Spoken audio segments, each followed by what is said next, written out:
අද වීඩියෝ එක අවසාන වෙනකල් ස්කිප් නොකර බැලුවොත් ප්‍රීසෙට් සිග්නල් අල්ලන්නේ කොහොමද කියලා හරියටම ඉගෙන ගන්න පුළුවන්. එහෙනම් වැඩි කතා නැතුව කෙලින්ම අපි යමු වීඩියෝ එකට. මේ තියෙන්නේ මම කරන තවත් රිපෙයාර් එක වීඩියෝ එකක්.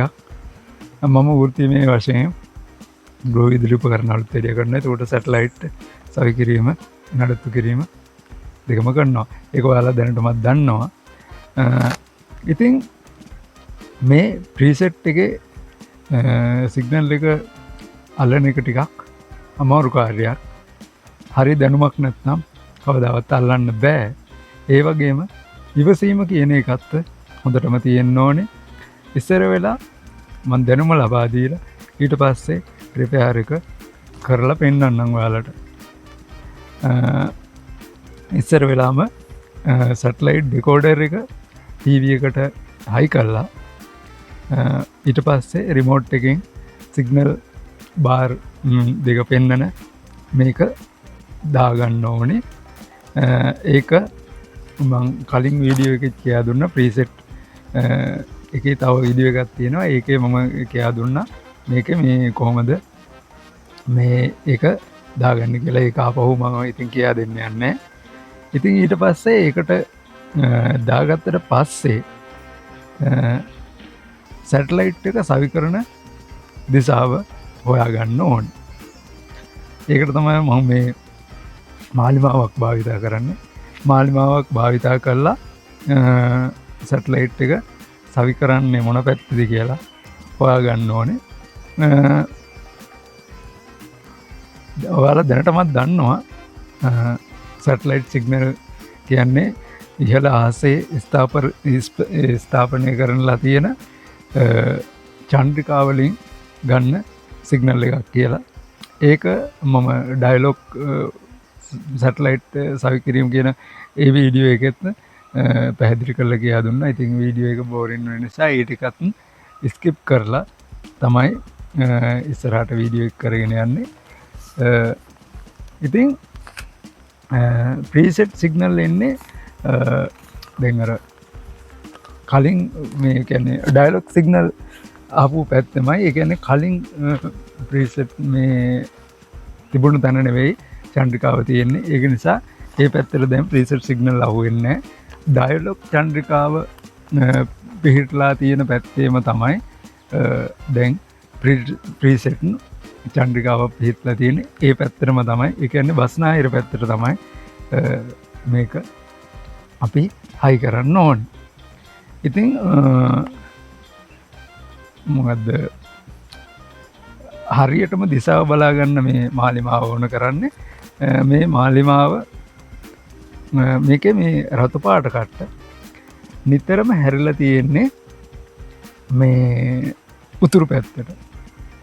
මේක පාවිච්චි කරද්දි මේ ෆෝන් එතකොට යතුරු එහෙම තියාගන්න එපා. මම මේ වලට පෙන්නන්නේ මේ ෆෝන් වලින් ෆෝන් එකක් එහෙම තිබුණාම එතකොට යතුරු එහෙම තිබුණාම අර මේ මාලිමාවේ කට්ට එහෙට මෙහෙට වෙනස් වෙනවා.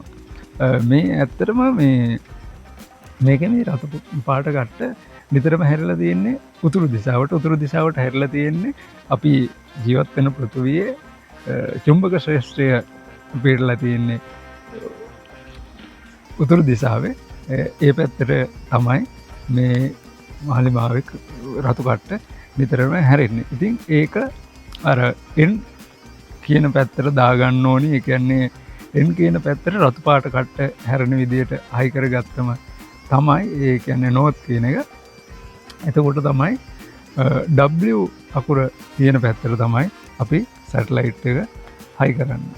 මම මේ සැටලයිට් එක හයි කරන්න ඕනේ. මේක යන ටික එහෙම සේරම සෙට් කරලා දැන් සම්පූර්ණ කම්ප්ලීට් මේව කරලා තියෙන්නේ. මේක මේ සිග්නල් අල්ලන එක තමයි මේක මේ කරන්න තියෙන්නේ. ඉතින් මේකේ ඇන්ගල් එක එහෙම බලා ගන්න අර ඩයලොග් එකේ වගේ නෙවෙයි. ඒ තරම් උසට ඒ කියන්නේ උස් කරන්නේ ඊට පොඩ්ඩක් පහතින් තමයි මේ ප්‍රීසෙට් සිග්නල් එක මේ අල්ලන්නේ. ඉතින් මේ මම පෙන්වන මේ බස්නාහිර දිශාවට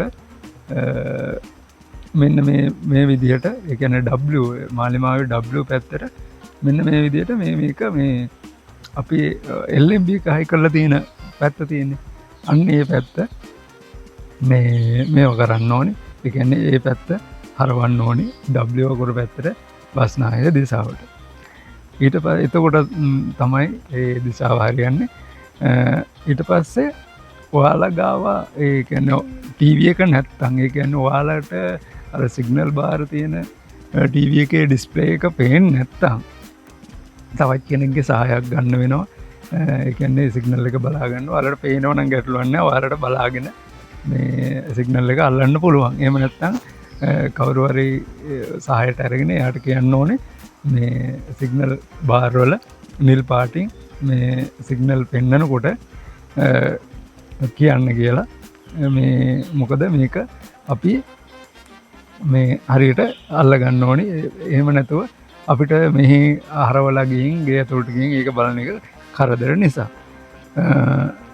ඉතින් මේවට මේ ඇත්තටම දැන් මේ ගැජට් තියෙනවා සිග්නල් අල්ලන්න. ඒ වුණාට ඒ කිසිම දෙයක් නැතුව අල්ලන විදිය තමයි මම කියා දෙන්නේ. ඇත්තටම මමත් මේ කරාට මම කිසිම ගැජට් එකක් පාවිච්චි කරන්නේ නැහැ. ඒක ඒ තරම් වැදගත් නැහැ කියලා තමයි හිතන්නේ. ඔයාලට හිතන අදහසත් ඔයාලා මේ කමෙන්ට් එකක් විදියට දාන්න. ඊට පස්සේ දිශාව හදාගත්තට පස්සේ ඊට පස්සේ හරි ඇංගල් එක හදාගන්න ඕනේ. ඒ ඇංගල් එක ඒ කියන්නේ හිමීට උස් පහත් කරනවා. මෙන්න මෙතනදීම තමයි මේකේ වැදගත්ම පොයින්ට් එක තියෙන්නේ.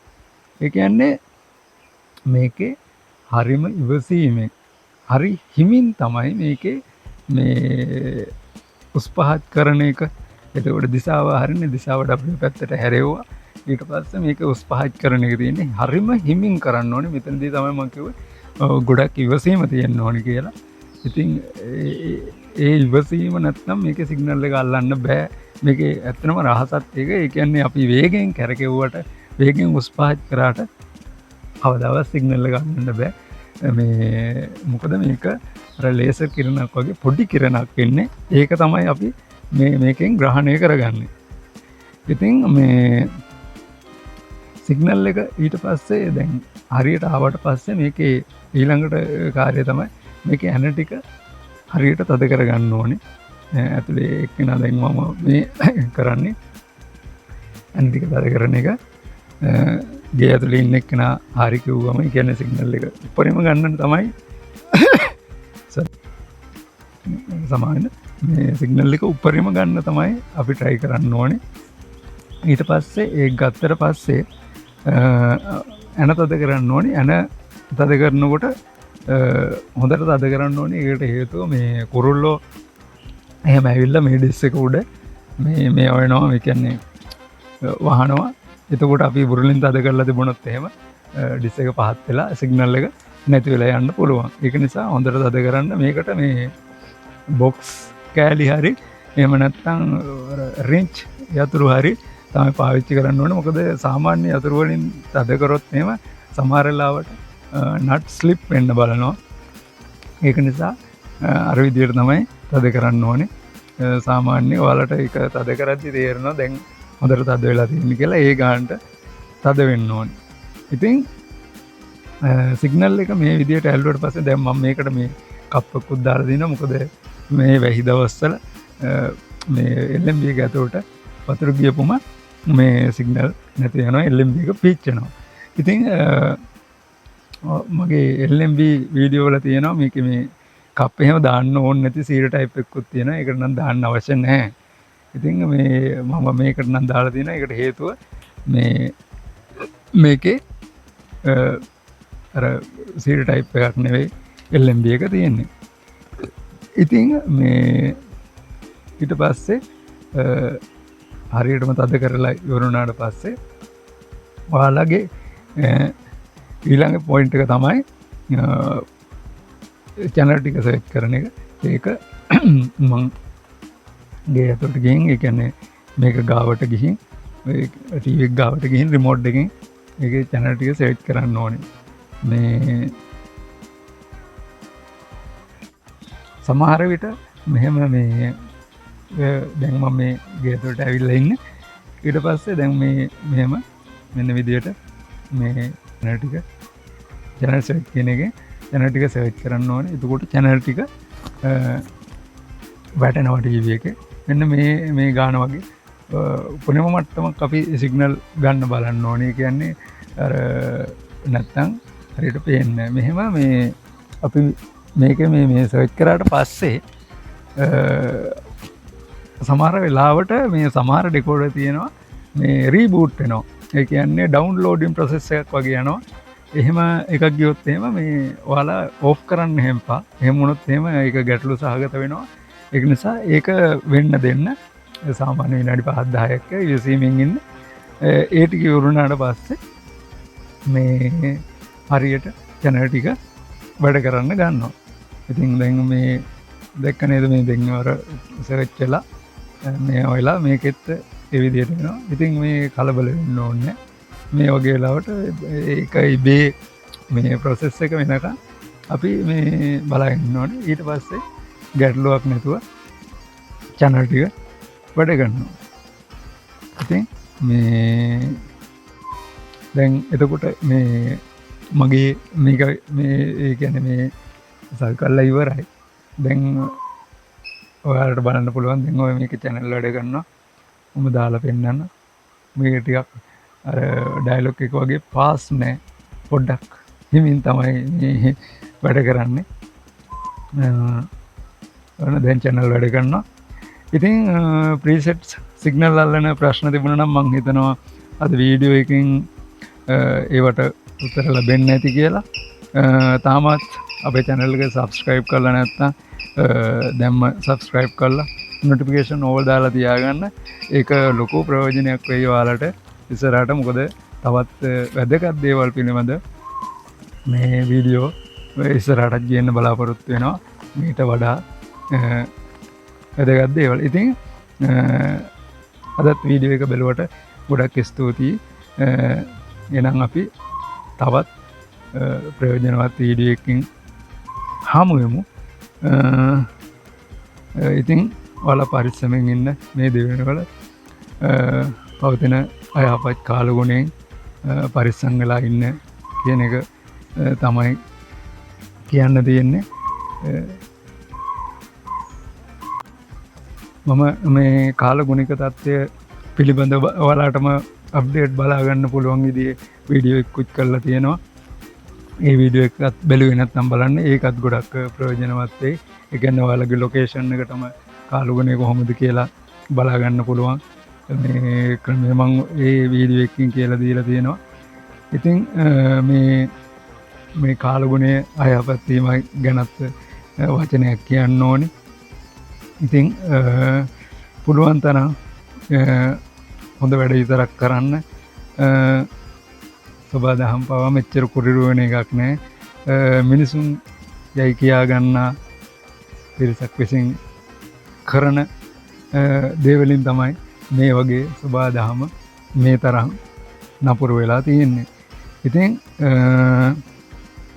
ඒවා මහ පොළොවත් උලන් නැති දේවල් ඔයාලා මේ TV එකෙන් බලනවා නම් ඔයාලා දන්නෝ ඇති මේ මොනවද කියන්නේ කියලා. ඉතින් ඒ මතක් කිරීමක් කරන ගමන් වීඩියෝ එක බලුවට බොහොම ස්තුතියි. ගිහින් එන්න. ඔයාලා හැමෝටම සුබ දවසක්. පරිස්සමෙන් ඉන්න.